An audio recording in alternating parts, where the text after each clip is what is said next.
करता है, सिर्फ बोर्ड पे पढ़ाता रहता है, तो वो अच्छा टीचर कैसे हो सकता है? अच्छा हो सकता है क्या?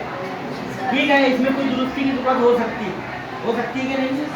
तो यहाँ पर हमने जितना ज़्यादा अटैच करना है उतना नहीं कर पाए, या फिर कुछ मेथड की कमी रही, हो सकता है। बहुत अच्छा हुआ, जितना उम्मीद नहीं थी। लेकिन एक बात है कि अगर हम इससे नहीं जुड़ते हैं तो कुछ मतलब नहीं रहा। फ़ोन जो है मेरा जुड़ा हुआ है, तो इंटरनेट से इनका जुड़ा हुआ है, आपके पास टैब जुड़े हैं, तो हमको पढ़ाने में आसानी हो सकती है कि नहीं? कुछ चीज़ें नोट्स है, बहरहाल पेपर आपको लिखना है कि नहीं लिखना है? जब लिखना है तो फिर उस सूरत में आपको वहाँ पर लिखने का भी काम पूरा करना पड़ेगा, क्योंकि बोर्ड का या पेपर का या इम्तिहान लिखने का मेथड बदला नहीं है, वही मेथड है, लेकिन पढ़ाने का मेथड बहरहाल बदल रहा है। समझ में आया? तो ये बात सोचना नहीं कि वहाँ पे भी अच्छा हो सकता है, अच्छा यहाँ पे भी हो सकता है।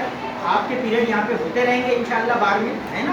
अभी आप अपने टैब जो है वो मैडम के पास में जमा करेंगे, आपसे बाद में आके और राय लेंगे, लेकिन आपको सोचना पड़ेगा घर में अपना वक्त गैर जरूरी फालतू चीज़ों के बजाय आप सीखने पर दे सकते हैं। यहाँ पर एक चीज़ और लीजिए, यूट्यूब पर ऐसे वीडियोस मौजूद हैं जो बहुत अच्छे वीडियोस हैं।